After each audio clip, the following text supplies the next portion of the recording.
little bit light tonight, but I appreciate everybody coming out tonight for the community meeting for October for the 2nd Precinct. I'm Kevin Williams. I'm the commanding officer. I'm the inspector. We have a little bonus tonight. I invited the Domestic Violence and Elder Abuse Unit to do a little presentation. So we have Sergeant Hartill and, Officer Murillo here. They're going to do a little presentation on what the Domestic Violence Bureau does. They do a lot of good work. They follow up on a lot of our domestic incidences, and they work with the advocates in the precincts, and they reach out to people that need help. So I'll let them talk about really what they do, but we're thrilled to have them. Thank you for coming, and take it away. Thanks for having me. Hello, I'm Sergeant Kelly Hartell. This is Officer Addie Murillo. She is one of the members of my team. We are a tiny but mighty team. We cover all of Suffolk County. A 2nd Precinct alumni right here, so I always love coming back. I just wanted to give a little bit of information. Today is October 1st, which is the start of Domestic Violence Awareness Month. So we just want to let you know a little bit about what we do. We like to make our annual trip to the precinct meetings to spread the word about how we can help you, how you can help us and your fellow community members. So with that, we have a little information for you. This is my section up here. Addie is here. We also have Officer Samantha Bryant. She is a 2nd Precinct alumni as well. She's actually the primary officer assigned to cases that come out of the 2nd Precinct. We all share caseload, but I have an officer assigned as the primary for each precinct. So Officer Bryant is the primary for the 2nd. We also have Officer Gillespie and Officer Albie Ramirez. They are not here today, but they are also incredible workers along with Addie. So, just a little bit about domestic violence, how it's defined, how it works in New York State for definitions within the penal law. It's any offense that involves members of the same family or household. It doesn't necessarily mean that you are an intimate partner. It also encompasses parents and children, grandparents and grandchildren, aunts, uncles, cousins, any familial relation. That would be considered a domestic violence incident. We say violence and we think of physical violence, but it is actually all encompassing. And it includes psychological abuse, sexual abuse, financial abuse, emotional abuse, technological abuse. It covers pretty much everything you could imagine. As far as domestic incidents versus domestic offenses, in New York State, we take a report on what we call a domestic incident form. I have that slide in a little bit. Anything that is a family offense or a family incident will go on a domestic incident form. There doesn't have to be a crime to have the form completed. However, if there is a crime, it will definitely be there. So a lot of people who live in domestic violence situations stay in them for a lot longer than people would think. And for people who do not live with domestic violence in your household, it's very easy to say, why are you still there? Why are you still putting up with this? A lot of people would say, hey, this person smacked me in the face. I'm out the door. It's done. But in most cases, it's not that simple. And people stay for a myriad of reasons. Mostly it comes down to power and control dynamics within the relationship, within their household. Whether it is financial control that one has over the other, whether it comes down to the children. A lot of times you think of the old terms of like, well, we stayed together for the kids, and people think, how could that be? A lot of times people in this situation are afraid to leave their children alone with their abuser. So we see when we work with victims that, well, if I'm still in the house, at least I can control what's happening. I can't control what's happening to me, but I can control what happens to my kid. And if I have to leave my kid with this person, I don't know what they're going to do. So I'll stay here and I will take it so that my kid's okay. People with pets do the same thing. What's that? With their pets. And we do have the same control dynamic that does happen with pets. Yeah. I'll touch on pets again in a little bit. Yeah. The whole point of what we do is when somebody is in a domestic situation and they've made a report with the police department, our unit follows up with the victims. So if a person calls the police or walks into the precinct to make a report, the amazing people in the back of the room in the uniforms and the red, white, and blue cars, they're gonna come and they're gonna take that report. They're gonna fill out that domestic incident report and send it over to us. They're going to have our crime control investigators or our detective squads going to investigate any criminal action. But we're going to look at everything. Non-criminal incidents, custody exchanges, you name it. If it's on that form, we get it. We get every single form from the county. We go through legitimately hundreds of forms on a daily basis. We cover all 7 precincts of the Suffolk County Police jurisdiction. So what we want to do is link our victims to all the free resources that are available to them. People don't realize that if you are a victim of domestic violence, there's help and you don't have to pay for it.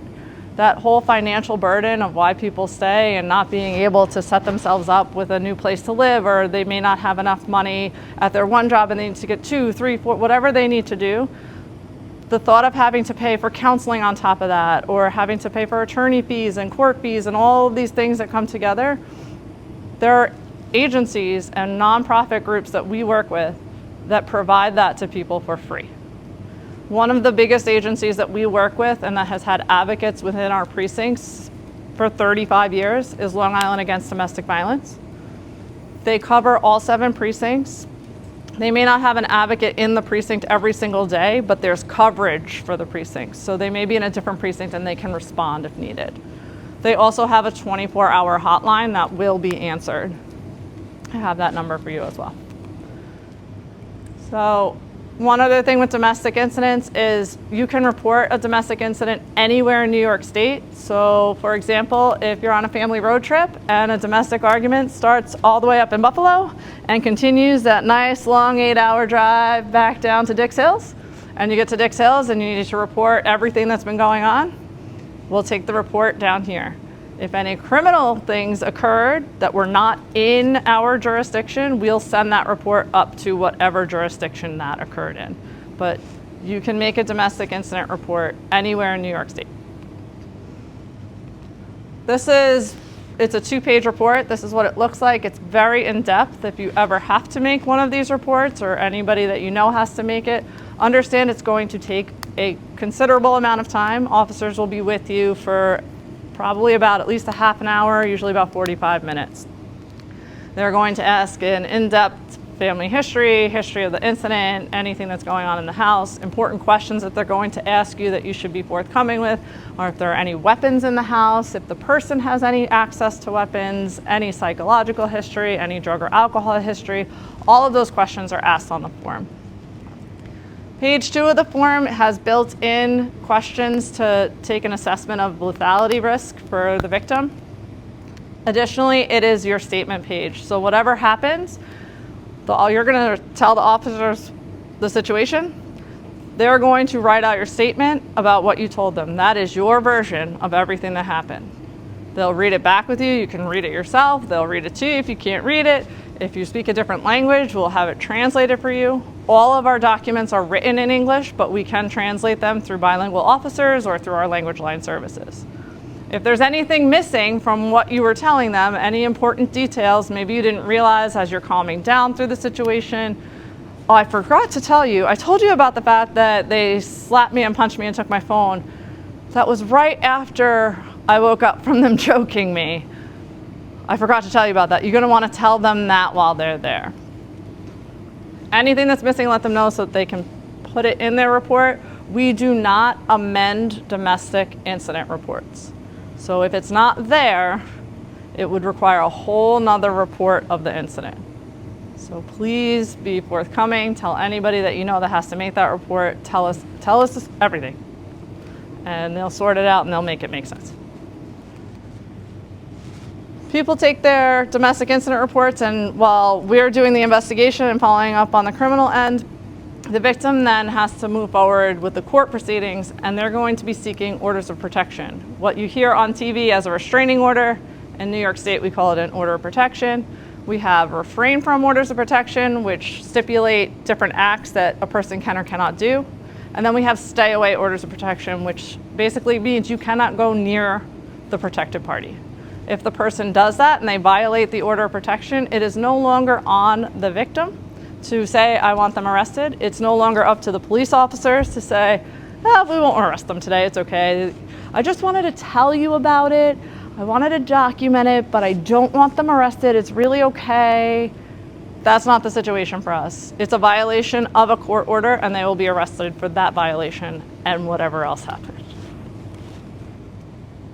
If you have any evidence of something that happened, please let the officers know. Even if you cannot download it at the time, let them know that it exists so the investigators can make arrangements with you to get that information from you. Text messages, phone call logs, video, surveillance, whatever you have, let them know that it's there. If you don't realize it at the time and you have your investigator follow up with you, tell them about it. Tell my team about it if they call you for an incident. I spoke about LEP. Addie is one of our bilingual officers, so she speaks Spanish. Thank you. So if we have any Spanish-speaking victims, Addie or Albie and my team are both bilingual. They follow up with all the Spanish-speaking victims that have domestic incidents. Spoke a little bit about the advocates. They are in the precincts. Our advocates, they do have bilingual advocates, but they're not allowed to translate for us. They can be with you, but they won't be the translator. The police department will provide a translator for you. The phone number that I mentioned before, which is really important, the 24-hour hotline is 631-666-8833. So if you want to take a picture of that, now's the time. We also have a bunch of handouts from them, so you can take that as well. We do not only work with Long Island Against Domestic Violence. They're the ones in the precinct. We work with a bunch of other agencies throughout Suffolk County, the Crime Victim Center, Brighter Tomorrows, the Retreat, all these different organizations. They're all designed to help victims and provide free services. There's just a bunch of phone numbers. And then shelter. If a victim can no longer stay in the place where they're living and they need safe housing, there are domestic violence specific shelters. They're not the same as a general shelter. They are for domestic violence victims. That's the first place we're going to try and place a victim. If there is no bed available for them, we can reach out to the other resources like a DSS shelter, but that's not our first step. Long Island Against Domestic Violence, as you mentioned before, pets are also very much involved. There's a direct link between domestic violence and animal abuse. So Long Island Against Domestic Violence is kind enough to open their doors and be a pet-friendly shelter. So they will take companion animals. We have had to make arrangements for victims who have requested, hey, I need housing, I have my pet, I cannot leave without my pet, something bad's gonna happen to my pet is like my kid, I'm not walking out the door unless I can bring the pet with me. Not a problem, we'll contact LIADB, and if they don't have a bed, they'll work on finding a placement and a safe placement for the pet if they can. I've even had somebody request, can I get 2 beds for my kids and 1 for me, and we have a pet hamster, is that okay? So will you take the hamster? Yeah, we'll take the hamster, no problem. Get them all placed, and then she calls back, I forgot my other son. I kid you not. There was a 3rd child that they were less worried about than the hamster. We found a bed for the 3rd son as well. So they are very accommodating as long as they can. Victims are allowed to stay in the shelter for quite some period of time, and there are limited beds, so sometimes you may not have it. The person may need to call multiple times, but we work with the victims to try and help them arrange that. We will get you to a safe place if you cannot be where you're at. All right, that was my very broad overview. I promise you, if you are not experiencing domestic violence, you do know someone who is. You just may not know it yet. So I implore you all to please stop up here at the end and take a little bit of our literature, especially anybody who interacts with teenagers who are just starting into the world of dating. We see all too often the dynamics of power and control coming in at earlier and earlier ages, and most of it stems with technology. So you're talking about parents and children. So not just parents and children, we're talking about teens dating each other. So there's a lot of power and control that happens there, and a lot of it has to do with social media, monitoring text messaging. If you really love me, you're gonna give me your password. I wanna see who you're talking to. Those things are not normal and healthy, and shouldn't be continuing in relationships. But a lot of times when kids are experiencing that as their first relationship, or they're starting to think that that's okay. So anybody in here who works with teens, we have an amazing program that we do with Long Island Against Domestic Violence. One of their educators is by far and away one of the most interactive, best educators, can speak to teenagers like we've never seen before. She clicks with them and really has a way of getting through with them. So if you want that program, we can set that up with you and do a joint training. So that's our long spiel. Thank you for your time. If you have any questions, please come see us at the end. We don't want to tie up Inspector Williams' time. We're going to stick around until the end of the meeting. So please come see us, please grab our stuff, and have a great day. Thank you.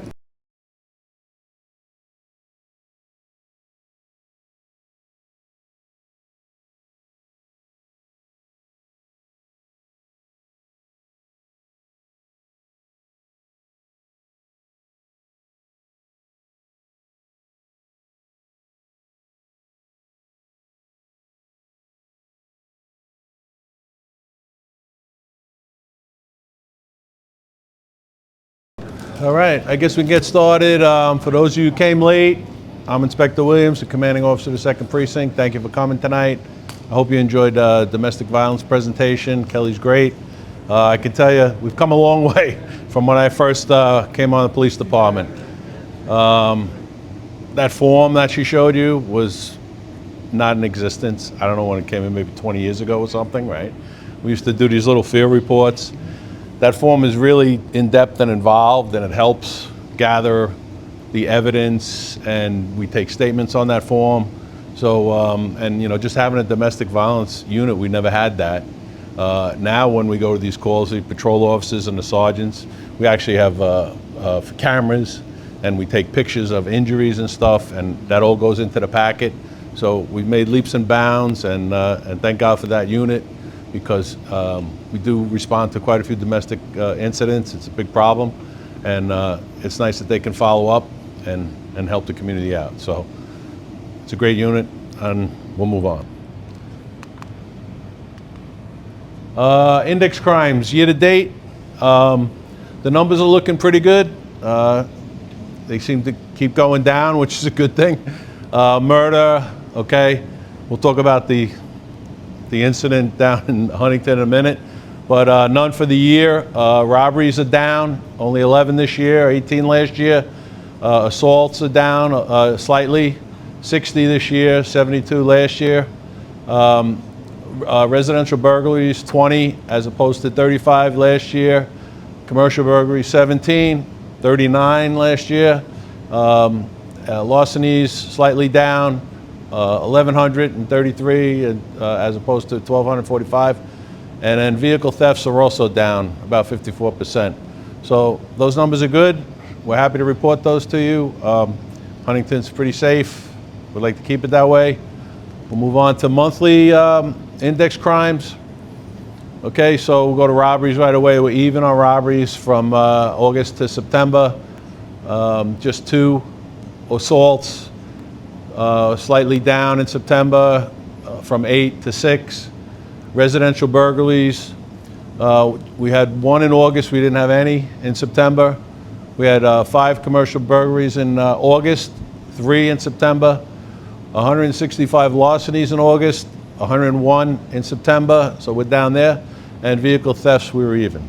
So numbers aren't too bad, that's good. Everybody wants to talk about the human remains that were found. Everybody saw this on the news.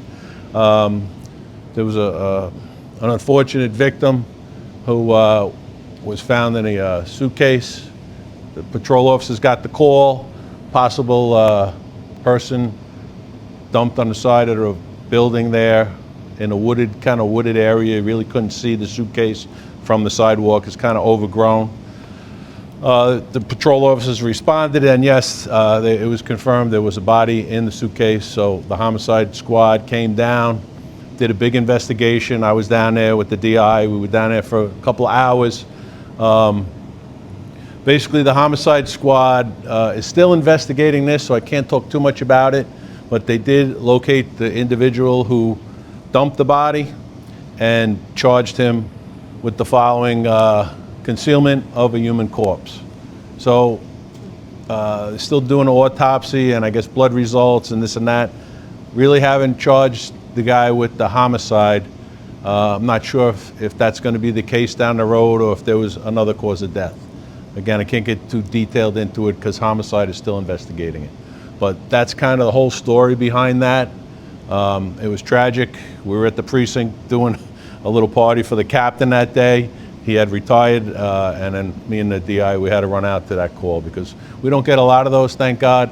But when they're confirmed like that, it's pretty serious. So we set up a big crime scene there, and homicide did their thing. And they're very good, the homicide squad. Prior attempted robbery. Okay, this wasn't reported. This was reported later, about a couple weeks after this happened. So it happened on August 28th, about 4:46 in the morning on Central Street in Huntington. This is down past the village a little bit. The gentleman was out for a morning jog. A silver sedan drove past him and then stopped ahead of him in the street. A guy gets out of the car, says, "Give me your wallet." The complainant, was scared, as you could imagine. So he began to run away, and the guy jumped on top of him. And when he jumped on top of him, he injured the jogger. He was an elderly gentleman, and he started screaming for help. So that kind of spooked the suspect, and he took off. He didn't get anything from the guy, but I mean, this is really early in the morning, probably still dark out. Guy was just going for a jog, and these guys drove by in a car. They saw him as a victim, and they tried to rob him. So this is still under investigation. Okay, yeah, all we have on that is the silver sedan, I believe, right? And so the detectives are looking into that one. That would be one I'd like to see solved. Okay, this was a robbery at the TD Bank, Jericho Turnpike, Comac. So this is a scam kind of that's been going on, but this one turned into a robbery because there was force involved in this. So basically the woman goes to make a withdrawal from the bank, and she's withdrawing a large sum of money. And as she goes to her car, an unknown female approaches her and says something to her. I think it was in Spanish, that there was a problem by the rear tire of her car. So the woman gets out of the car, but she left the envelope of money on, the console. And as she goes to see, she sees like those push pins, like tacks, all behind the tire. So she's like, "Oh, I would have ran that over, thank you." But she doesn't realize she's now distracted. And there's a gentleman that works with the woman, and he's going in the car on the other side, and she hears the car door close and sees the guy putting an envelope in his back pocket. So she goes and tries to confront him. There's a physical altercation. He knocks her down, and he gets away with the money. Now, this team has been working. I think I've talked about this in the past. This team has been working banks, Nassau, Suffolk. So if you go to the bank and you're withdrawing a large sum of money, stick it in your pocket. Look around you in the bank. A lot of people don't pay attention when they're in the bank. I always do because this is what I do, and I'm always looking for a guy coming in with a gun to rob the place. But I always know what's around me in the bank. Some people are very distracted. They're on the phone. They don't know there's somebody in there watching them, seeing them take a large sum of money out.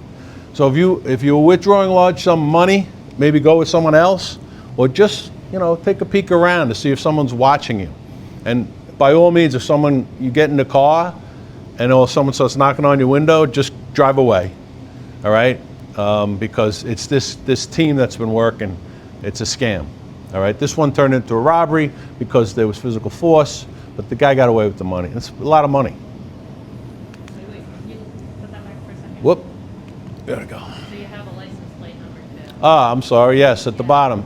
They fled the scene in a blue Hyundai Sonata with a Pennsylvania reg of KWN 1425, our second precinct. So looking at it, I don't know if that reg comes back to a legit car. It's probably a plate that's been expired and they threw it on the car.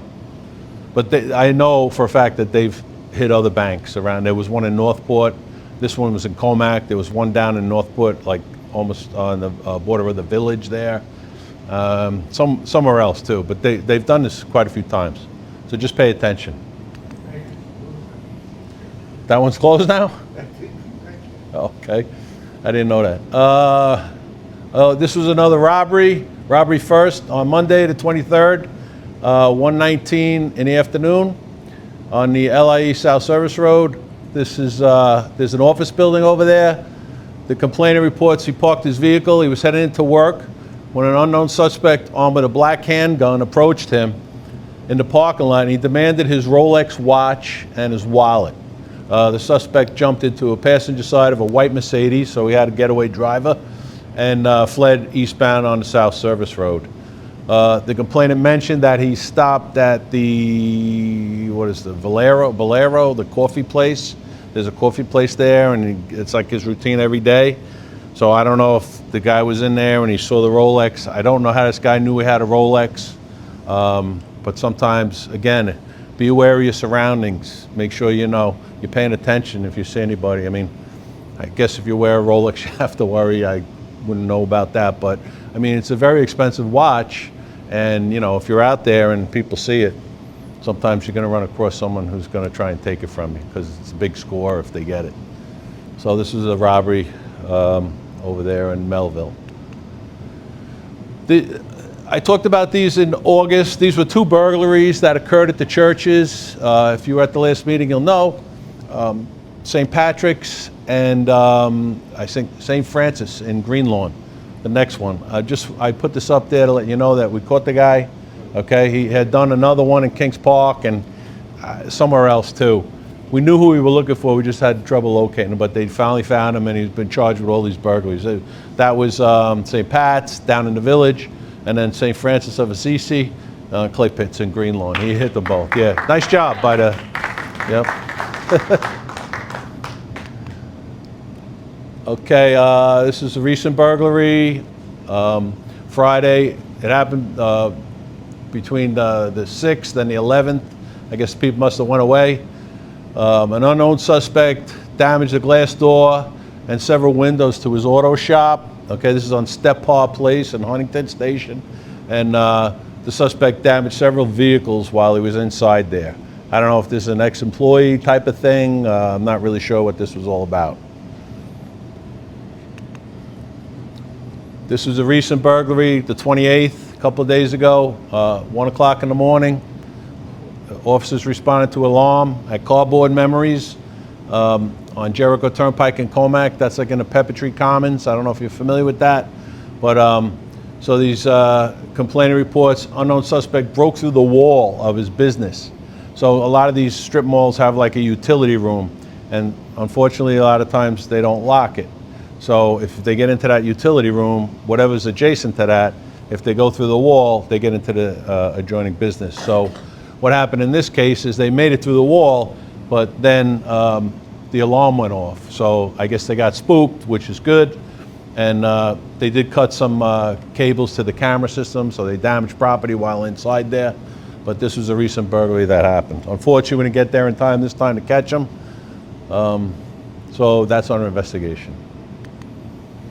We did an SLA investigation. This is State Liquor Authority. All licensed premises, they have to abide by certain rules. The State Liquor Authority sets those rules, so we're in charge of kind of enforcing them. This is for licensed establishments like bars and restaurants. On September 11th at, I did military time, sorry, 11:50 hours, all right before midnight. Precinct Crime Section, along with patrol officers, Town of Huntington Fire Marshal, Town of Huntington Code Enforcement, and inspector conducted an inspection at Jenny's Deli. Okay, this is a deli that's just down on New York Avenue, kind of before you get to Nassau Road or whatever it is. Anyway, they got some information that there was on-premise consumption. So when they sell beer at these delis and stuff, you have to have a special license to drink it on premise. So this was, it's turning into a bar now because they're hanging out and they're drinking. But when they did this, they discovered a trap door, or like a hidden door that went into a vacant store next door, and they had a bunch of gambling machines in there. So they were doing like a little gambling operation in there, and they could play the video poker or whatever, and the guy was paying out. So they charged the manager. He was arrested with possession of a weapon. He had a big machete that he wasn't allowed to possess, and he was charged with possession of gambling devices, promoting gambling, criminal nuisance, and allowing the on-premise consumption of alcoholic beverages, and operating a disorderly premise. All misdemeanors. The Town of Huntington Fire Marshal and Huntington Town of Code Enforcement issued 8 violations, and the premise was closed down. So they were running extension cords and all this crazy stuff, so it's all fire violations and whatnot. We also hit a massage parlor based on community complaints. This was up in East Northport on September 6th. Our crime section, Town of Huntington Fire Marshal, Code Enforcement guys went into this Larkfield Spa, 502 Larkfield Road. 2 women in the spa were charged with prostitution and unauthorized practice of a profession, and they were shut down for the day. Compliance checks. So we do compliance checks on a lot of these vape shops because we get a lot of complaints from the community about selling to underage kids, whether it's vapes, sometimes they're selling cannabis in there. We did 2 of them. On September 17th, in response to community complaints, PCS officers conducted compliance checks at 10 vape shops through the Town of Huntington. The following shops were in violation of the law and sold vape products to a minor. Greenleaf Smoke Shop, 247 Broadway, Huntington Station. Smoke and Vape Shop, 108 Broadway, Greenlawn. One Stop Deli, 246 Pulaski Road, East Northport. Legacy Smoke Shop, 39 Larkfield Road, East Northport. And Sammy's Corner Convenience Shop, 2 Laurel Road, East Northport. All defendants were charged with unlawfully dealing with a child, 2nd degree. That's for selling tobacco products to a person under 18. Yes? So I have to say that I've noticed that 3 places that you guys have hit repeatedly are now shut down. They're out Yeah, of business. it could be. Yeah, Out of business. we've Nirvana, Yeah, okay. that's next to Catalina's Cakes. The guy across the street, who's Hemp Clouds or something, they're out. Yeah. And the guy on Depot, Mm-hmm. on the corner of, what is that, 11th and Yeah. Depot. Yeah, we get a lot of complaints on it, and you know, we like to stay on top of it. I mean, a lot of the parents come in. They're selling these vapes to really young kids, and they're not allowed to even sell the flavored ones. So we confiscate those. Maybe if we hit them in the pocketbook hard enough, we're shutting them down, and maybe they're going out of business. They were selling cannabis. Could be, yeah. And I know the governor just passed something new where they're getting even tougher on the enforcement on this stuff for these unlicensed places that are selling cannabis. There's supposed to be licensed places that do it. And, you know, so there's been complaints that these places are doing it and they don't have the proper licenses. So it's kind of like the SLA, the State Liquor Authority. They have to, I think they might have an Office of Cannabis Management now or something. So, you know, we're working out the kinks on that, and, you know, it'll get better with the enforcement. So we did another one on the 24th in response to community complaints again. We checked 30 shops throughout the Town of Huntington. 28 actually complied. Great. So they're starting to get the message that, you know, we're coming around to check on them. And if they don't comply, they're gonna, you know, face the fines or whatever else. And the other 2 shops that they checked on were probably the ones you spoke about because they were closed. They were already closed down. We had a dirt bike seizure. I know some of you like this stuff, the ATVs, the dirt bikes. You see them on the roads. It's a hazard. It's dangerous. They're crazy. So I like to put it up there because every once in a while we get one. And my CSU officers, wasn't you guys this time, right? But the other team grabbed this kid on a dirt bike. He was traveling on Pulaski Road. They conducted the traffic stop on an unregistered bike, and they issued him 3 summonses and impounded the motorcycle. So he's off the road. The S.I.T.E team. The S.I.T.E team is a special enforcement team from our Highway Patrol Bureau. I actually gave them your location, so I don't know if you saw them there. But they go around the precinct, they come into the precinct on occasion, and they hit the hot spots where we have a lot of traffic issues with speeding. They hit school zones, and you know, if you've ever been pulled over by a highway patrol officer, it's usually not the greatest experience because, you know, they're all about it. They're business. You know, they don't mess around. They're very serious. So if they stop you, you're pretty much getting a ticket. So they come into the precinct, and I really appreciate it. I talk to the sergeant all the time, and I know a lot of people have complaints about locations that where you live. I give them those locations, so just know that. You probably see them. But if you give me a location and you want them there, make sure you're abiding by the law, because if they get you, they're probably not going to give you any courtesy or anything just because you live there. So anyway, these are the places they hit. Bagatelle Road, Seaman Neck Road, Depot Road, Express Drive North. There was like a drag racing thing going on there. Route 110, which is always a problem. Carl Straight Path, Oakwood Road. You can see they hit the school zone over there. We got a complaint over at that area. People complain about them going down Oakwood. Oakwood's, it's a problem road because people drive way too fast. But they gave out 14 speeders in one day there. So they hit them hard. And then 8th Avenue, that was part of that complaint. The woman was complaining about a school zone. She doesn't have a school zone. It was actually that one. But I guess the kids walked that route. So they sat over there for a couple hours, and they wrote 7 stop signs. So we got, anyway, they issued a total of 115 summonses while they were in the precinct, and 105 were for moving violations. Yes? Are you saying that after the meeting we should give you examples about the complaint On traffic? Yeah. Well, he'll take it down. One of the officers back there, that's his specialty, so he'll write down your location. Yeah, not a problem. We try to hit these places. We do like on a rotating basis. And, you know, so sporadic. We can't stay at one place all the time. So we'll come back if it continues, you know. Fatal accidents. No fatal accidents, but we did have 2 serious injury accidents last month. One was in Cold Spring Harbor. There was a jogger. He was running, and I guess he just crossed over Harbor Road, and I guess he wasn't really looking, because the person who hit him said he came out of nowhere. It's like came out of the woods, and there's a crosswalk there, and he got hit hard and suffered some serious injuries. And I don't know why I didn't list the other one, but there was also one down by DeForest Road and Deer Park Avenue, where a tractor trailer hit, I think a Prius or something. Yeah, that screwed up traffic for a long time, but they had to cut the guy out, and he was also airlifted to, I believe, Stony Brook Hospital. So occasionally we get some serious accidents. Like a week-old baby.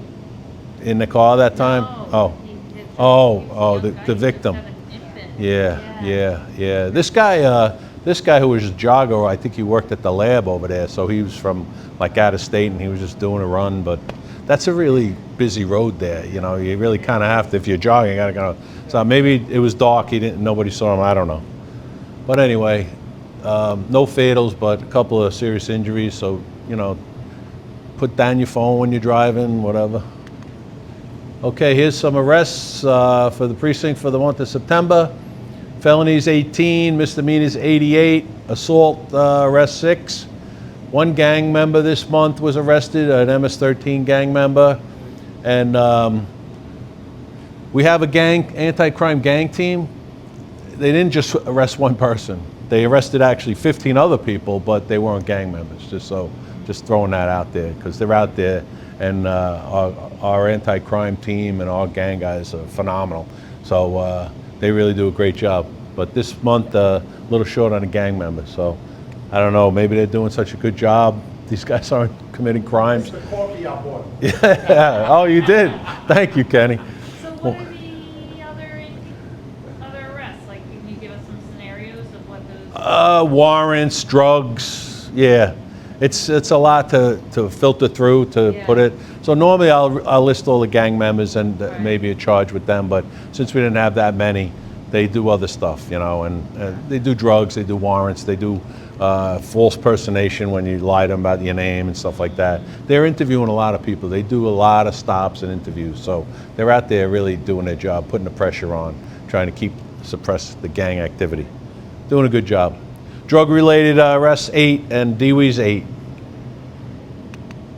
Domestic incidents. So I don't know if these numbers seem like a lot to you, but for the month of September, I run it and it comes up. We responded to 219, 71 listed as criminal, and 19 resulted in arrests. So that doesn't mean that some of those that are still being investigated might not lead to an arrest down the road. So it's hard to be very accurate with these numbers. I thought you were going to really bring all the really big numbers, but just kidding. But I try to give you a little idea of, we do respond to a lot of these calls. That's just 1 month. So there's quite a few of them. So that's non-fatal overdoses. Did that happen to be last night? Well, if it was, I didn't know about that one. Last night. Okay. Huge response on. What time was it? Folsom, Crooked Hill, huge, it was like 6 cars. Crooked Hill. and- That's ringing a bell for some reason. Yeah, I can't they think came of. in as I called and they said it was a welfare check and it turned into Oh, a big thing for hours. I didn't. I wasn't notified about it. So- Anyway, we had 1 for the month, which is pretty good. Yeah. I've stated this at prior meetings. We're very low in the overdose in the count for, like, when you compare it to the rest of the county precincts and stuff. We're one of the lowest, which is a good thing. No fatals, by the way, no fatal overdoses. No activations for the shot spotter. That's another good thing. Very- And we got a couple of events coming up, so if you want to take a picture and come down, this is the National Coffee with a Cop, and they're doing it over at McDonald's, 344 West Jericho, October 2nd, 10 a.m. This is the one near Whitman High School, I believe. So come on down, I'll be there. Have a cup of coffee with me, and any concerns, questions, whatever, I'm at almost all of these. Tomorrow. It is tomorrow. Tomorrow. I misspoke. I will not be there tomorrow. I'm pretty sure the DI will be there, though. I'm off tomorrow. Somebody better be there. Yeah, no, they'll be, the girls, I think they'll be there too. They're doing Operation Medicine Cabinet. If you don't know what this is, if you have expired meds that you're trying to get rid of, they're sitting in your cabinet and you want to dump them, they don't want you to dump them down the toilet or anything. You bring them to us, and again, take a picture of all these times and locations, library. It seems like all the libraries, different days, they'll collect your old medicine and will dispose of it properly. Okay, so if you have stuff like that and you're interested, you can take a picture of that. Pizza with a Cop. This one I'll probably be at. Thursday, October 10th. 4 p.m. You have to register, I believe, right? $10 for your child.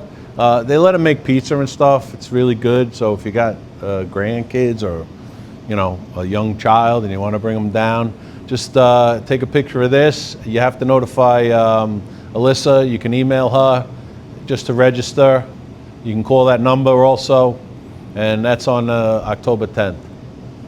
It's very popular, so. Okay, is it limited? I can't, I'm gonna have my It glasses. is. How many fit? Yeah, what does it say? It doesn't say how many, but. Okay. Yeah, but it's very popular. Yeah, I heard it's a great time, so It is. come on down. And then Faith and Blue. Okay, Friday, October 11th. So I'll just talk about this real briefly. This is something that's a national, it's started nationally, Faith and Blue, for the police department to interact with the religious community. Okay, so any denomination, it doesn't matter what religious, what you are, okay? Traditionally, we've had meetings at the precinct, and all the church leaders have come and we've sat down and we've discussed a lot of things. This this is kind of how it went in years past, but I didn't really find it that constructive. We weren't really doing much. It turned into kind of like a community meeting. I was getting a lot of, you know, people are dumping stuff in the back of the church. This is not what that was supposed to be. So after last year, I said, I want to do something different. And so this year, we're going to try and get food and book donations, and we're going to collect it all. And then we're going to have a food distribution on this date at the precinct. Anybody who needs, you know, food or would normally go to a food pantry will be able to come to the second precinct. We've already sent letters out to all the religious institutions in the precinct to ask for donations from the congregations. So we're hoping that, you know, this is the first time, so I don't know what to expect, but I'm hoping people will be generous and donate, and we'll have more than enough. And if a lot of people don't come to the precinct and we have a lot left over, we'll actually find some of the food pantries. There's plenty of them in Huntington, and we'll distribute it to the food pantries. So if you, you know, you're a regular churchgoer or temple or whatever it is, and you're gonna participate in this, this would be a great thing. And it helps us get involved with the religious organizations in the precinct, the police and that. So it's a nice setting, it's a nice thing to do, and we're gonna try and do a food thing. So we'll see how it goes. You know, if For it the does. books, is it any book, any age? Yeah, listen through the book thing in on me, so I can't.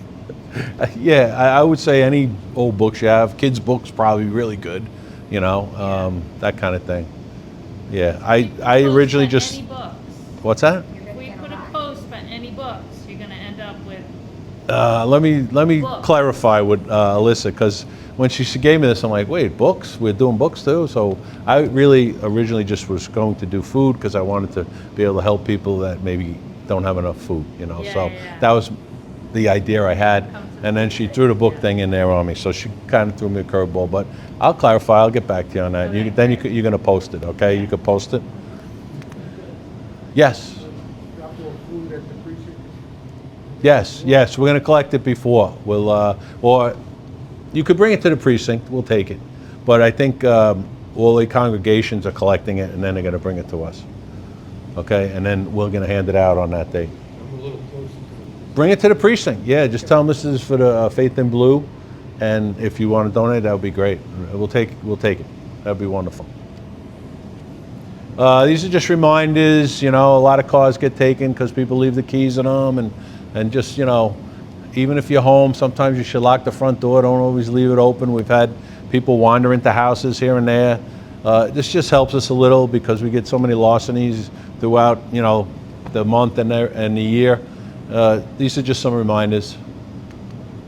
Okay, yes. Go back to the videos. Do you guys still have that program where you guys can get access to like ring doorbells and stuff like that? Do you have a program like that? There was a problem with Ring with that. I think they put a stop to it. I don't know. I'd have to look into that because we used to.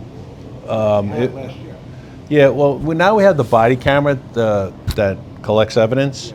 So the officer can give you a card and you can send the video from there to the collection point for the body cam. So if you have something that is of evidentiary value, you could send it like on the internet and we can put it with the case. So yeah, the officer that comes to your house will be able to explain it. They do it on a regular basis. I really don't, but there's a way for us to get videos now and add them into the case file. Gift cards is a scam, please. If anybody calls you and wants you to give them gift cards for any type of payment, it's a scam. I can't say it enough. It drives me crazy. This mail theft and the check washing, people steal checks from the mail and they change the amounts and the person that you made it out to. So if you're writing checks and you throw them in a mailbox, I wouldn't put it in my personal mailbox outside. Sometimes, you know, the mail person will come, or one of the ones on the street. I would go to the post office and go inside because these guys go to these public mailboxes with glue traps and they throw them in there and they come out with mail. And if they find checks, it's one of the ways they do it. They might break into them, but there's more. I read more and more reports now of these these check washing things where people are getting ripped off because their checks are getting somehow stolen and changed, and the banks are cashing them for large sums of money. So be very careful, and you really need to look at your checking account on a more regular basis, because you'll be like, whoa, I didn't write a check for $12,000, you know, like. I also heard another hack is when you do write your checks out, get Sharpies, write it with the Sharpie. Sure, there are can't- special pens you can And buy. They're a Sharpie Yeah, pen. gel yep, pen. And they Can't erase it, they yeah. can't erase it. They Yeah, can't change you can look into that. I'm sure So, it's on the internet or whatever. Do whatever you can do. Right? But it's becoming more prevalent, so I just say it again, so you know, and maybe check your account so you don't find out like 2 months later and it's too late. I don't know how the bank, what they do if I they don't put anything in my take it. mailbox anymore. I get my mail, and I hope nobody picks it out of my So mailbox it's before I unfortunate, get but yes, we've come to this, Yeah. and it's just terrible. And so I just try to get the word out. This other one with the, you know, your relatives arrested and they're looking for some kind of bail money. We don't do that, you know, so that's a scam also. The bank scam, yeah, that was the robbery that I discussed. So I just threw that in there as a note because I wanted to let you know that that team is out there working, doing that. So be mindful when you're withdrawing large sums of money. And then I see a lot of this now too, rental. People are looking to rent a house or rent an apartment, and they're doing a deal online. And the guy's like, yeah, wire me, you know, whatever it is, a couple grand, and, you know, I'll send you everything's over the internet. And, you know, they're like, yeah, all right, you got the place, just the key will be in the mail. They go there, the people that might even live there, and they're like, I don't know what you're talking about, I'm not renting this is my house. So, like, you got to be really leery of when you deal with people on the computer and, you know, you're going to rent, like, an apartment. You got to go look at it, meet the guy, maybe get ID. You got to really be careful nowadays because these rent scams are another one that is just so common. So I just want to mention it because if you're thinking of renting a place, you know, do it the old-fashioned way with a lease or however you do it. It's been a while. I think that's it. Next meeting is at the Precinct, November 5th, 10 a.m. We switch it up between here and the Precinct to keep it kind of fair for everybody. And I think there's some numbers, contact numbers, and we could do questions. Website. Transparency Hub, yes. Yes, Transparency Hub. We were kind enough to get some of the officers that are here tonight and some town officials stuff out to my area where we don't have a lot of police coverage because there's just not a lot of crime, but there's a lot of other situations. And in order to like get back to the neighbors, because I kind of am the one that you come to and ask, can you look this or that? I've been in my neighborhood a very long time, and I'm generationally there a long time. So I'm very, you know, in touch with who's coming and going and so on. And when we tried to look at the source that he gave us, the last time it was updated was April. Okay. We're into October now, and I was told that, and I tried to call the precinct and then reach out, you know, whatever, and actually your person, the woman police officer. Claudia? No, they Oh. mentioned. Alyssa or Jamie? Yeah, She yeah. was at the meeting the other day too. Okay. And, you know, we can't really go back to our people in our community that are interested in knowing, like, what kind of enforcement's being done since we're getting the help right now. Okay. But we have nothing to say. She actually reached out to someone while this was going on out in the street. There were literally like 9 people between the police department and the town officials and so on. And they told her that seven tickets, I believe, had been issued, but that we didn't know that when they specific to this focal point that's on. Where are we talking about? Okay, yeah. I know that. You should talk about. I'm sorry, kid. You should talk a little louder. Oh, sure, I have a very big Yeah. mouth. I'd be happy Yeah. to talk louder. It's hard, that air conditioners make a lot of noise. Yeah, I know there's an issue up at They were Yeah. gonna try and maybe put some speed signs up. Didn't they talk about that, or no? There's a lot of roadblocks.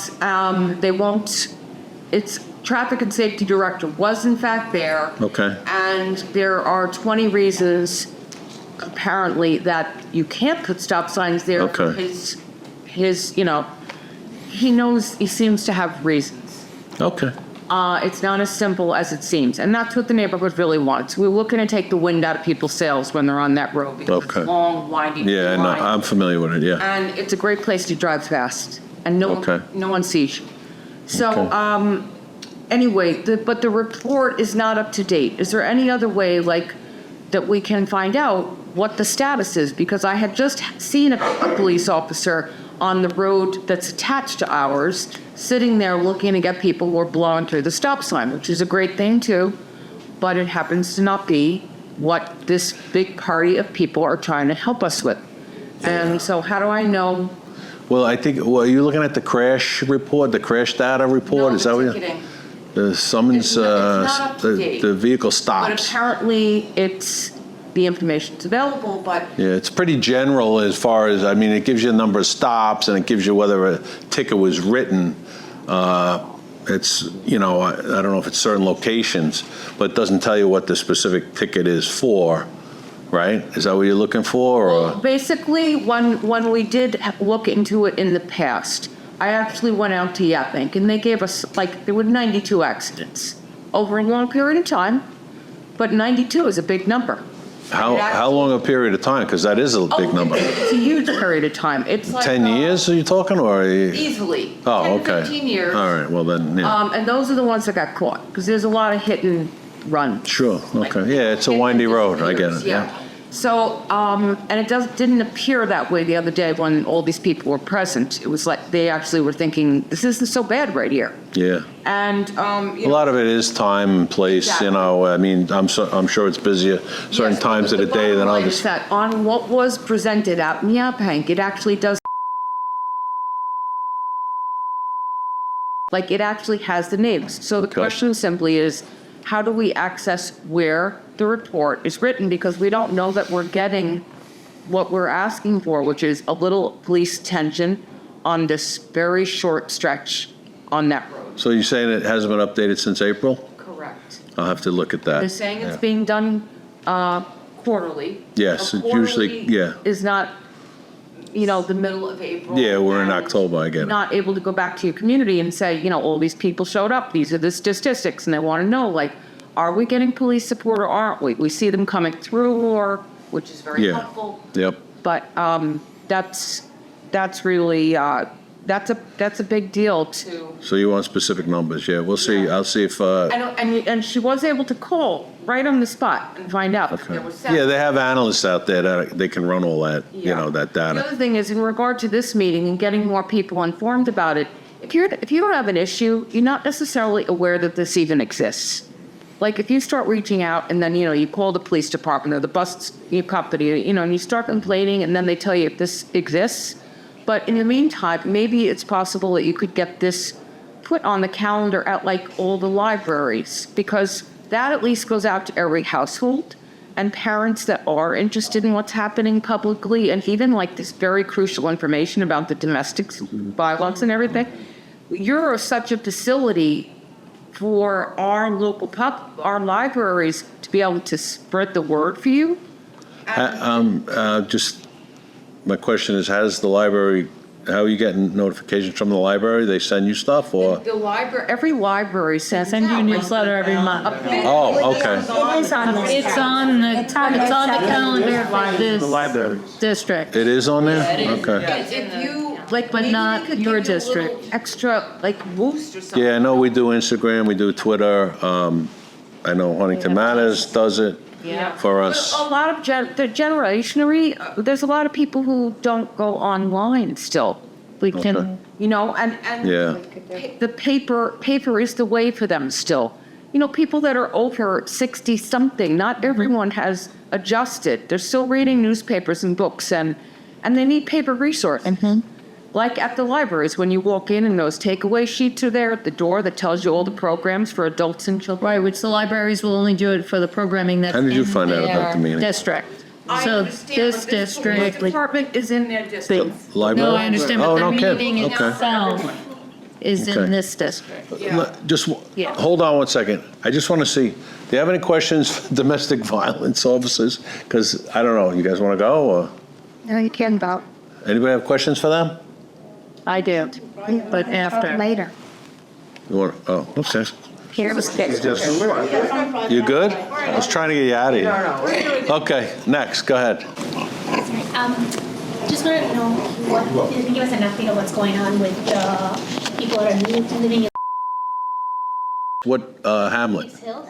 Dix Hills? Yeah. There's Can you write that down, please? I don't know, did you bring this up at the last meeting? I did. Adoptively. I had it. Okay. To I know we looked into, I'm not sure if it was, but we looked into another one where the bank is in foreclosure. So is that what's going on with that place? Yeah.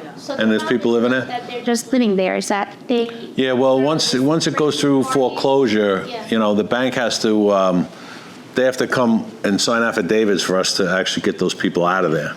So, no, we'll get involved with it, but the bank is going through the foreclosure process. It takes, you know, sometimes it takes a couple of months.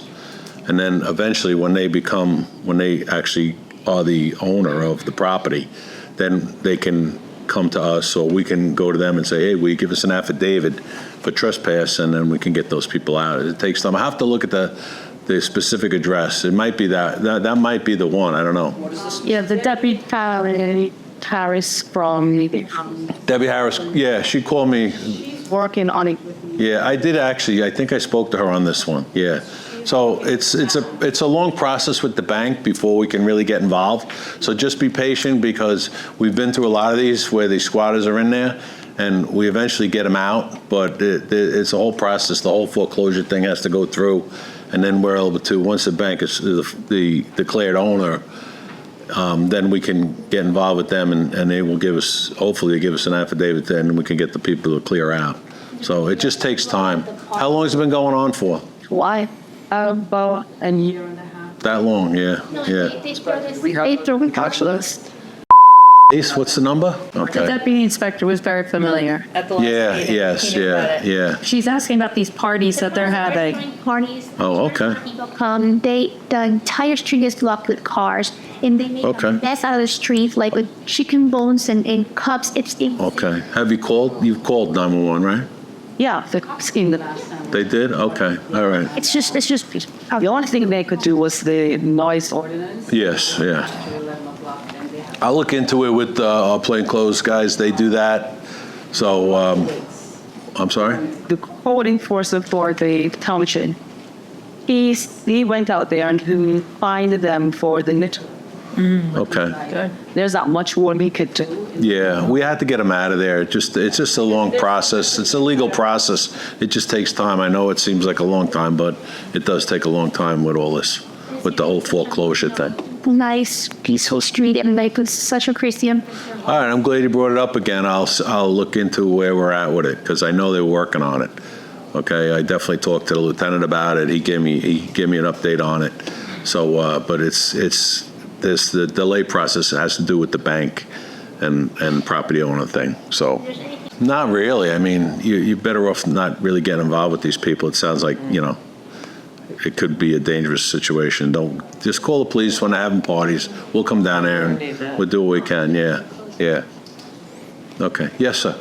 I reached out actually to the legislative Sand's office about this. The question, and they were in touch with you guys. The MS-13 piece, I was at Nelson Park over at Folkwood maybe 2 weeks ago. Okay. And on the jungle gym, like MS-13 was like breaking on like. Yes, yes, yeah. I think we went. I think somebody let me know about that. How concerning is that?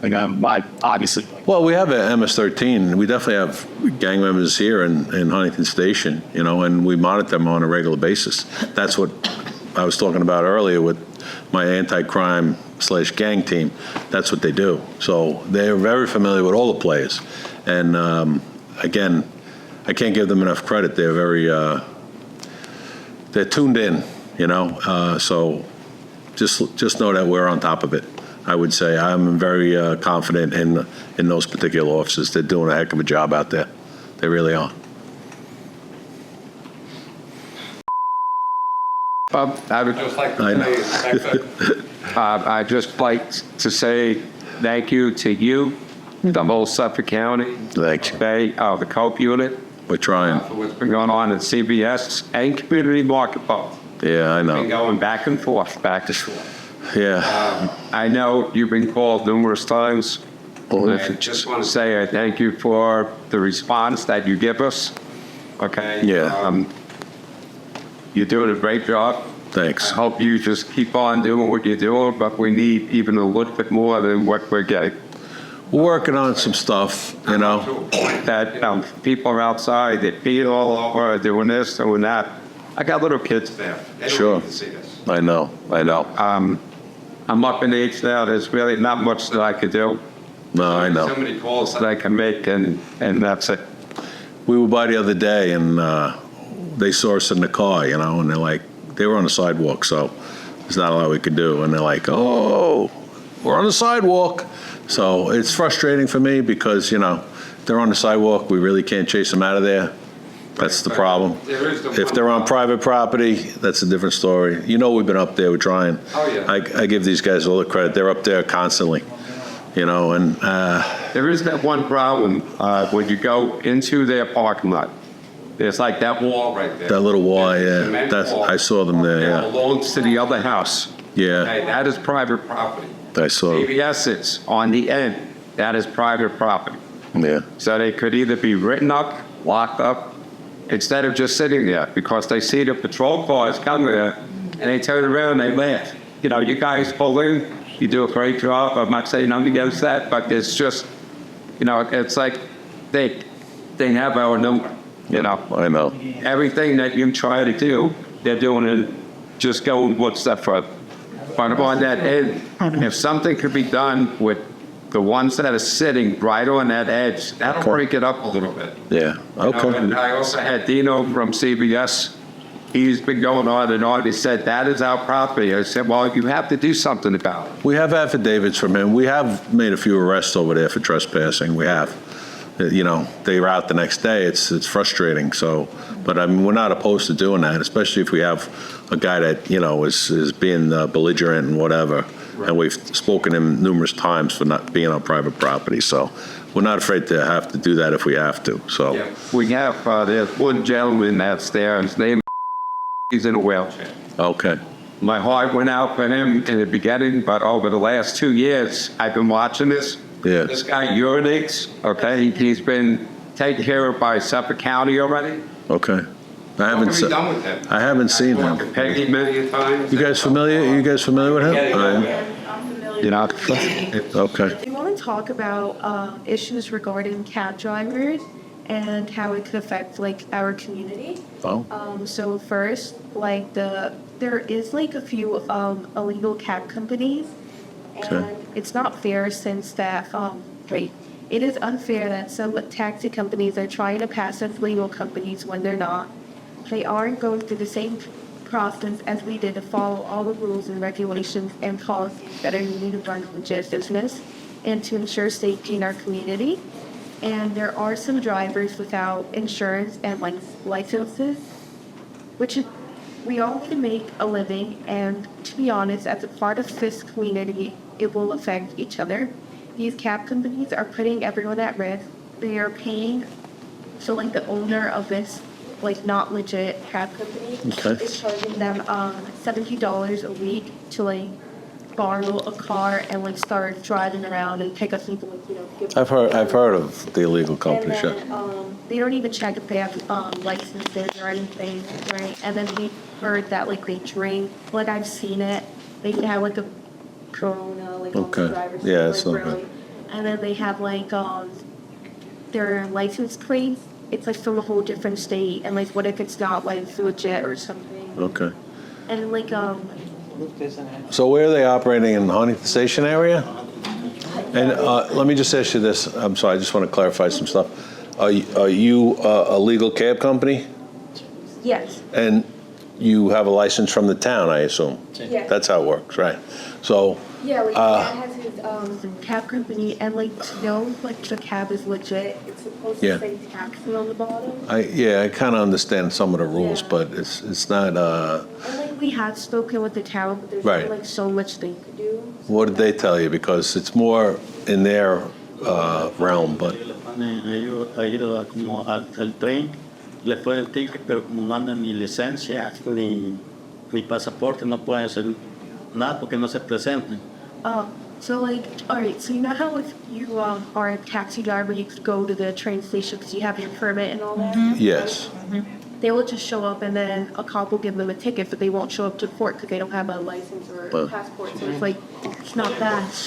They don't care. Like, Okay. If you do get into an accident with someone, No, I get the it, I get person that it. gets into the accident is liable because they're, the other person, they could just disappear whenever, Yeah. you know? 'Cause they Do don't have, you, like, do you guys do enforcement on the taxis? Do you, is that part of what you guys do? Oh, yeah. Hey, Yeah, I can take your information.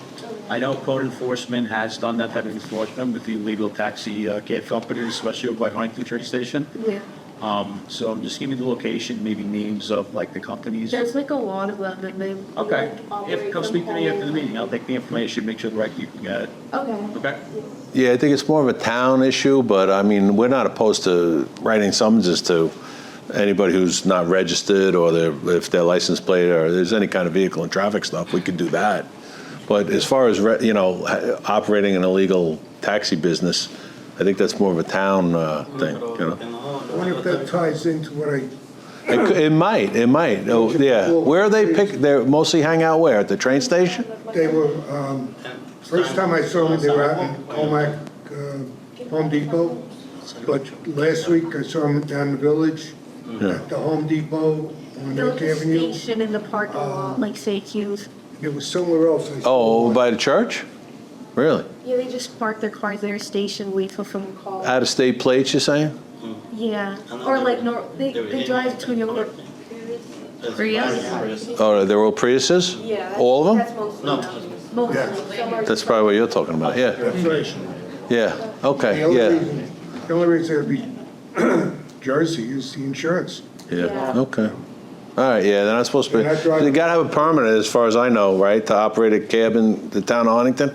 Yeah. Right, so, They could be operating under, Locations from. yeah, but if you pick up in Huntington, I think you actually have to have a license from Huntington to do it, so that's as far as I know.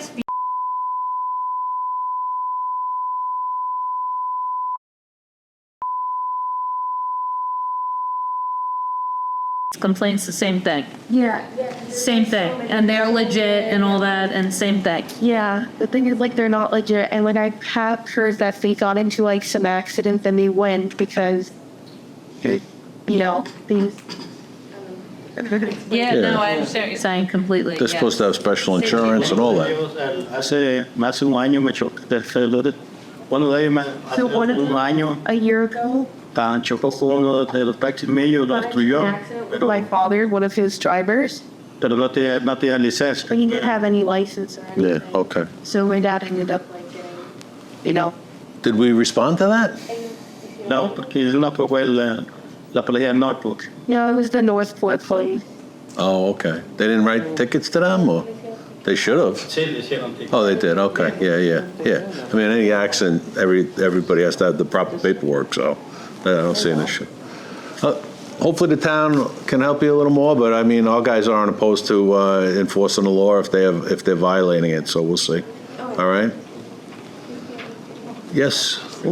Officer, Sorry. this is the first time that I've come down to one of these meetings. Okay. And I really found it to be extremely beneficial. Oh, well. I think that more people in the community should be coming down to these meetings. I should have been here right from the start, but I also want to point out that Huntington Station Matters on Facebook. Huntington Matters. Huntington Matters. And Huntington Station Matters, for that matter, are very beneficial and have done a great job in alerting the community about these meetings. So I just want to give kudos to you and to the Well, thank you. It's nice to hear that, and I always encourage people, if they really enjoy the meetings, to just, bring your neighbors with you, The more the merrier, as far as I'm concerned. If we could fill this place, it would be great. Oh, yeah. So I'm glad you enjoyed it, and it was informative, so that's wonderful. And June does a great job. I got to give her some kudos, yes. Also, Diane, yeah, too. Diane. Huntington Matters, they're great. Yes. So first I want to say thank you to all of you for doing what you do. Yes. Because I tell you the truth, what I've been watching the last couple of years in my life, I've been in New Yorker my whole life. And I have a lot of cop friends, and I don't even know how you guys do it. So thank you. Thank you. So just tonight, my neighbor, who's, I believe her daughter is a police officer, she tells me that if you put a blue light on the front of your house, that's a signal to the police that you're friendly. And it's also a signal to anybody doing bad things that you're friendly to the police. Maybe you know a policeman, and they'll stay away if they see the blue light. So I want to know, before my husband goes berserk and spends $100,000 changing all my life. That's all it is. Yeah. Is that real, or is that like something you guys? No, it's not true. You won't pull into my driveway and write a report or something. You feel safe because you're welcome. I'll make come in. I made Boston Lindy. What's that? I said I should have brought it. They probably didn't eat. They all had a little Boston. I just gotta say Yeah. that this is extraordinary. I love that the wife is doing this. No, hold on. I don't know if I believe you. We're going to the precinct meeting to talk to the Exactly how it went down. That's amazing. Lovely neighbor, and I know her daughter's a police Sure. officer, so I know that's true. But I was like, I gotta check out before he goes and puts blue lights on a corner house around my house. Yeah, I haven't really It's a social heard of media that. trend a lot. Yeah. But those of us that know the social media trend I'm thinking you guys are driving around. You're not gonna just pull into somebody's driveway to do a report or something. Pull my driveway anytime you want. Anytime you want. So, we want to add some orange to the blue right now. something new I've heard, but interesting. Okay. You could save I think your she's just save trying your to money. See if we're gonna do it. That's it. She's trying to get us to do it. Before this meeting, I know the department did this whole blitz about no threats in Suffolk County with what went down in Israel. Oh, yeah. What's going on over there? Yeah. You wanted to make a quick comment about that? About what Suffolk is doing? Well, I can tell you. It's in social media. Are they? Yeah, I know. We've gotten an order. I've already instructed my officers that with all the high holy days coming up, that we're going to be stopping at all the synagogues and the mosques alike. The tensions are high now with these holidays coming up. You know, I'm sure everybody's on edge. We have so many people. We're going to try to get to everyone. I mean, a lot of the synagogues and that have sent requests for certain things, and we'll certainly try to do, if not all, as many as possible. So, just know that we will be going by, and we're also, I know they were instructed to go and actually stop in and see the rabbis and in the mosque, the imam in the mosques. So it's going to be a personal visit, but yeah, everybody's on high alert for now, but just know that I've already put out things to my troops to be at as many of these places as we possibly can be. We still handle 911 calls and everything else. So I know everybody wants us to stay for the whole thing. We'll be there, try to be there in the beginning and maybe in the end. And a lot of these synagogues have traffic requests, so we always try to help that. We'll do as much as we possibly can. It is on our mind. I know the big command staff, headquarters and that, they've been putting stuff out to us. So I'm well aware of what's going on in the world, and I just want you to know that these guys know it too. So that's for the next month or so. We're going to be on high alert. All right, so you should see us. Hi, Huntington Shabbat, right? So Shabbat of Huntington Village, they're having a shofar in Heckscher Park. So maybe your park rangers can attend that?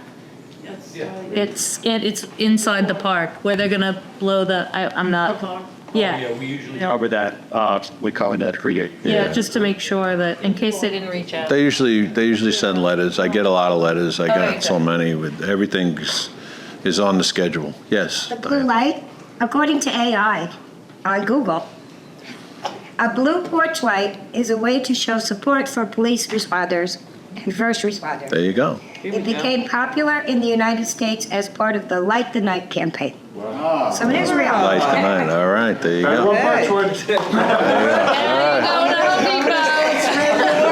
The coffee's on, right? Coffee's on. All right. Blue light means It's coffee. not the pods, it's the real coffee. Oh, It's the real fresh pot. fresh pot. Yep.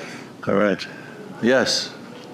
Just to echo some of what Kim was saying, Inspector, the command staff, Addie and I were actually fortunate enough to be part of 2 community meetings with the Muslim American Advisory Board and the Jewish American Advisory Board with our Deputy Police Commissioner at the beginning of September. And we were part of a full collaborative roundtable along with our Homeland Security Division and our criminal intelligence. So in addition to what you're seeing at the precinct level, it is going on throughout the entire police department. And for your information, the town of Huntington was well represented at both of those meetings. Great. Good. Nice. All of that information and the intelligence and the safety precautions are being shared among everybody between the police department and those communities. Excellent. Thank you. All Americans, we start looking out for each other. Hey, amen to that. All right. We're good. Yeah, I'm not on Facebook, and Israel is going to be 1 year since Israel been not under attack. And I've been getting a lot of Palestinians, not hacking, but invading my privacy. I don't even know them. And when I try to block them, Facebook doesn't block them. And, they're making threats and other stuff. What do I do at this point? I mean, I'm using Facebook for my cousins. Right. I see. Messenger. But how do I stop from... I wish I could give you advice. I'm not really a social media expert, so I couldn't really tell you. But I mean, if you really think that the threats are serious, then you should notify us. I mean, are these people just from wherever? We don't know if they're even around here, or you don't know them, right? He's probably... Yeah. Oh, from the Middle East. Yeah. Okay. Yeah. Well, I mean, if you think it's a credible threat, then by all means notify us, and we can at least start a report or something. I don't know how to get them to stop because I don't really do the social media thing, so I can't give you advice on that. I'm sorry. There's also an FBI line that you could, right, Kenny? There's an FBI line for tips like that, but FBI tips. stay after, and we can work with you with the Facebook and show you how to how to block. Well, because it's not only because of me, but there's other people protected. Yeah, and make sure they're safe. Yeah, Yeah, sure. Words that comes out, it's terrible. They're going through a lot right now. Yeah. My father was a cop in Down Swift, 35 years. Yes. Wow. Just going to say, I'd be shocked to see what people post, not realizing it. Yeah. I see it personally. When you check into certain places, you went to the local coffee shop, you went to the local pizza stop, holders are proud to show that. Sometimes you have to be careful when you're on these social media sites because if someone doesn't like you, you're giving them the information. She stops here every day, she stops there the next day, she stops here. And you may think it's something as a simple just check-in spot, or I liked that store that I shop at, or I made a purchase here and I share it to everyone.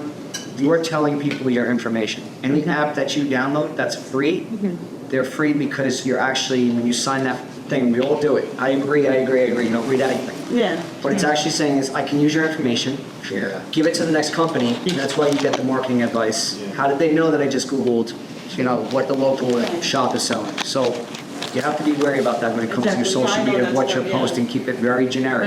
Very low. Because people can easily find you, Google your name, and your name will pop right up with everything, your phone numbers, everything. Exactly. And sometimes that comes to don't be so in fear that this person knows me personally, because I could just Google your name by your Facebook and I can find where you live and your phone numbers. So just be careful with what you post. If you're a free check, it's easy to find. Nothing to do with social media. Nobody cares about you. Thank God for the new generation of police officers. We all make mistakes. All right. We all make mistakes, but like I said, you just got to be careful what you're posting and what you're they're sending the message out. Exactly. Okay. Yes, one more. And also, like, they're commenting on things that are in public spaces, right? Yes. So, like, what you're posting on your private page, people maybe can't see, but if you're commenting on things, you're engaging in forums and comment sections, that's where, to his point, it's very easy to, like, that's why you follow that way. Instagram, Facebook, what are your accounts are like? So it just says, you know, John Smith from Huntington Station, Huntington Manor. I just start narrowing it down and I find you. And I'm like, that's definitely her.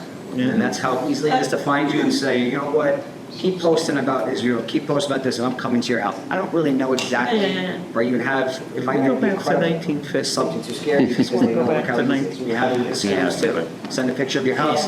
Where address? It's a quick make of the quote thing. How come Google is allowed to do that, to without your signature to advertise? Because you did, you consented. A lot of the times, if you just use a service, you said, I agree, I consent. We don't read it. None of us read it because it takes a lawyer to read everything. Yeah, it's like 15 pages. The second you say, I agree to use your service, it was 15 paragraphs that said, I'm going to use your information, I'm going to sell it to X, Y, and Z. That's how you get all the marketing. That's how you're allowed to use it. And that's why it's free. Because they're using your stuff to sell and make money. They sell your data. And that's why also when it comes to Wi-Fi, since you're in this public library, when you use a public library Wi-Fi, don't sign into your bank accounts. Don't sign into all your personal information because that is on a public network. So you have someone that's way above me when it comes to tech savvy, and now they're going to lead into it like, oh, look, I got a credit card. She just signed into Bank of America. This one just signed into Chase. They're going to take that. And maybe they're not the one hacking. He's going to sell it to the one who's going to go and do the crime of printing your credit card numbers out, using your checking accounts. So you got to be careful where you sign in. And it's all quick. It's quick. That's all the information. This is your social media guy. I know. That's why I avoid social media, because these are simple things that you think are totally secured, but they're not encrypted and your information is right out there. So you're on this public Wi-Fi, don't sign into anything that you're scared somebody would get into. Thank you, officer. Okay. With that, I think we'll wrap it up. Are we good? Somebody said pray for peace. Amen to that. Amen So, to that. see you next time.